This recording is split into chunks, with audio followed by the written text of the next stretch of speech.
So here we are today with Dr. Aaron Barclay, and it's been a few years since I've had a yarn to you, Aaron. You certainly weren't a doctor the last time I talked to you. I remember a very fresh-faced young lad making his way in the world of triathlon, but there's been a fair bit of water go under the bridge since then, hasn't there? Yep. It's been an interesting 10 years, but it's been good to be back in Southland and kind of on the other side of the fence now, which is good. Just, I guess if we throw back 10 years, mate, a youth Olympic gold medalist in triathlon.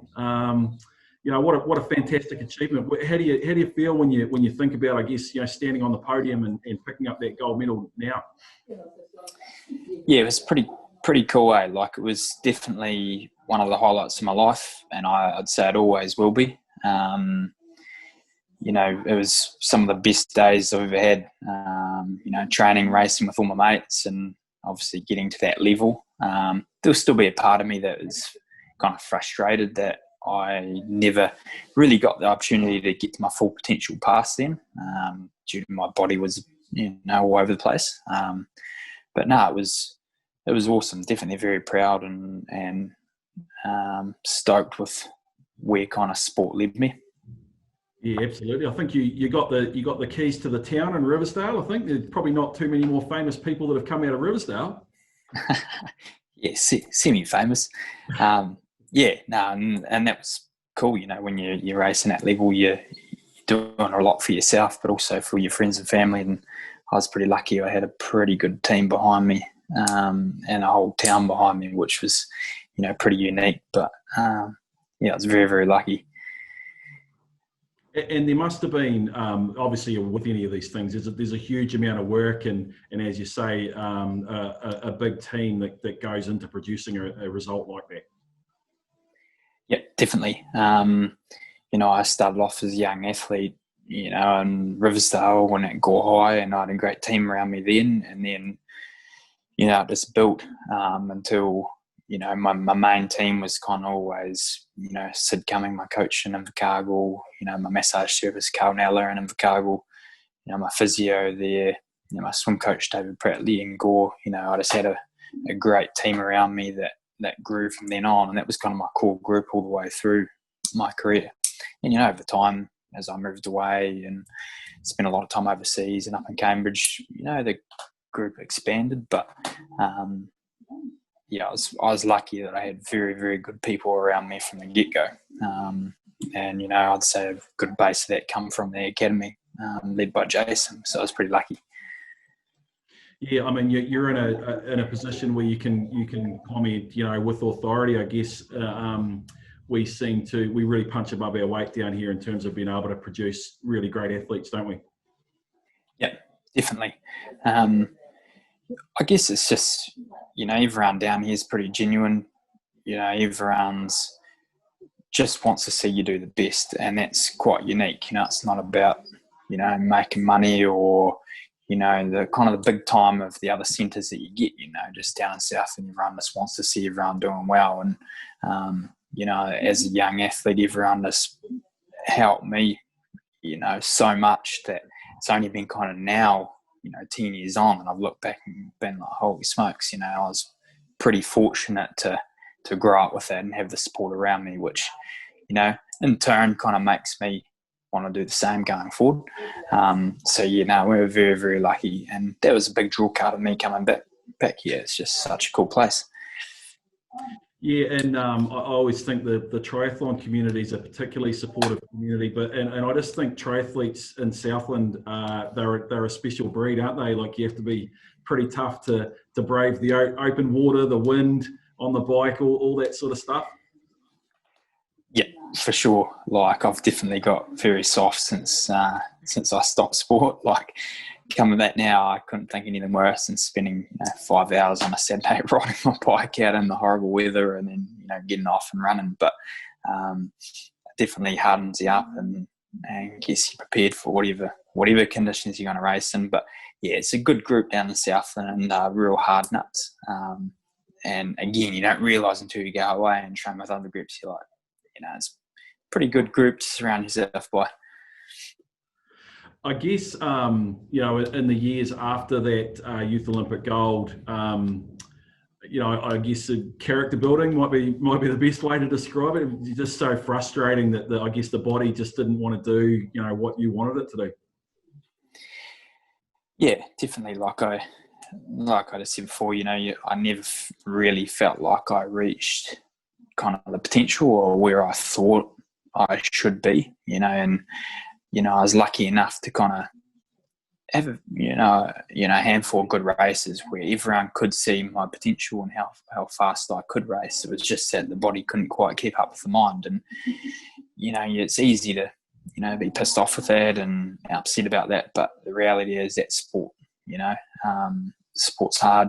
Yes, doesn't take any prisoners, and I was just one of those ones that gave it everything, but I just wasn't cut out to be at the top. So, you can look at that two ways. You can either, be angry and frustrated that you didn't quite, make it to the top, or you can go, all right, well, that was, pretty awesome part of my life, and I was pretty fortunate, and, take everything I learned from that onto the next part of life. Life's very life's very exciting after sport as well. But yeah, no, it was an awesome period of my life, but it's just provided a great foundation for the next part that I'm going into now. It's a great message. Very easy to land on either side of that coin, the bitter coin, the bitter side, or the side that you've been able to land on. What do you think the difference in doing that is? To be honest, I think it all probably comes down to who you surround yourself by, and who you've got around you. I've always had a good team around me. That comes down to friends, family, coaches, and everything. And the bigger picture with sport has always been life, not just sport. And I think that's important. And especially when you're young and you're so eager and so driven, it's easy just to get so tunnel visioned about sport. But you've always just got to, keep in mind, you got to keep it fun. There's more out there than just racing. So I think that was probably the key for me that, gave me a good outlook when I did finish sport. And, I had goals in life that I wanted to achieve that didn't involve smashing my body 24/7. So, these days you're smashing other people's bodies. Yeah, well, to a degree. I know you're busy keeping a mate of mine, trying to keep him in one piece so that he can go out and play some pretty punishing golf on a Saturday. What was the drive, I guess, to become a chiropractor?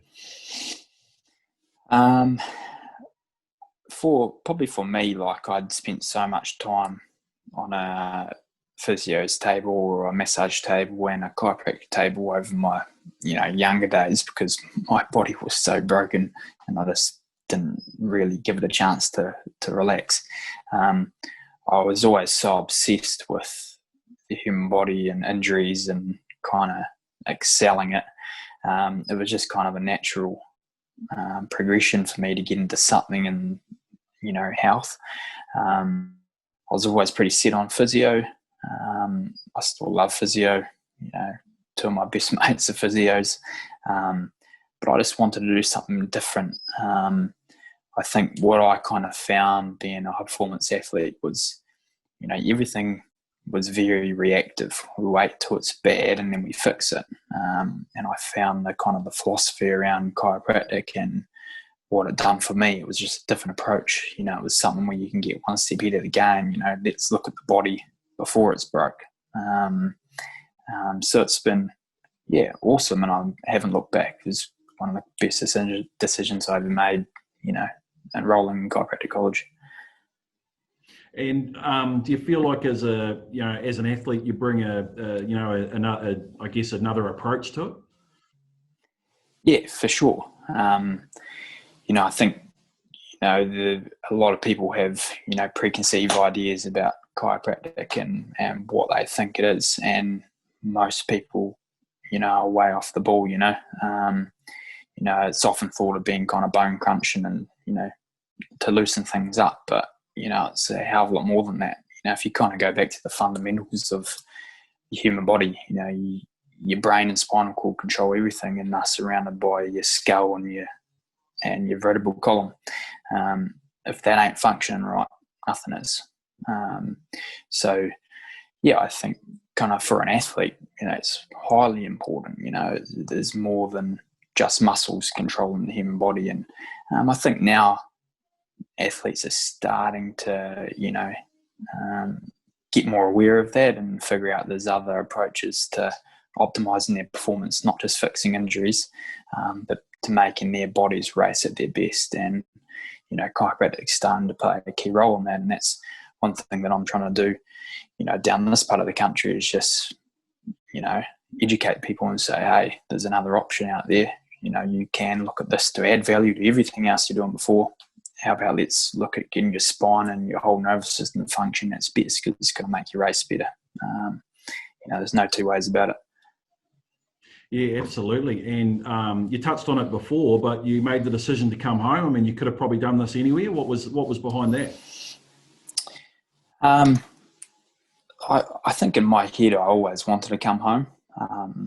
I think, my parents and family, they probably didn't think I was going to come home, because I've been out of Southland for 10 years. But in my head, I was always coming home. It was just a matter of finding the right time and the right opportunity. Because I've always been quite particular in everything I do. Everything I do is for a reason, and I wasn't just going to come home to do nothing. Like I was, for this opportunity, it was to come home to buy the business in Invercargill and Winton, and set myself up in that. So just finding the right time. But I think the people were the main thing. It's just home for me. I understand everyone. I know what the way of life is down here. It's simple, but it's just the best way you can live your life. You're close to everything, and we live in a beautiful part of the country, so why not? Absolutely, couldn't agree more. I think probably in 10 years' time, you'll look back on the fact that you started a business or got involved in running a business right at the start of quite a challenging period of time. We could say, if we underestimated a little bit, but yeah, what's that been like?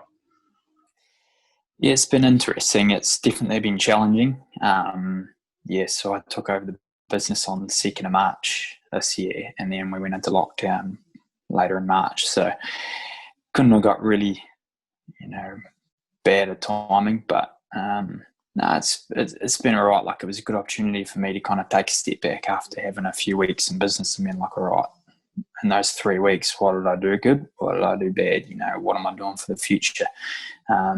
Which is probably better than starting post-COVID, because starting then would have just been, who knows what was going to happen. So I got a bit of a taste of kind of normal life before and then in business, and then was able to kind of adapt and make a plan moving forward. So definitely hasn't been the easiest year, but it's completely out of our control. You just got to kind of roll with it and do what you can from a business point of view, and just same as training, just work hard, make a plan, adapt.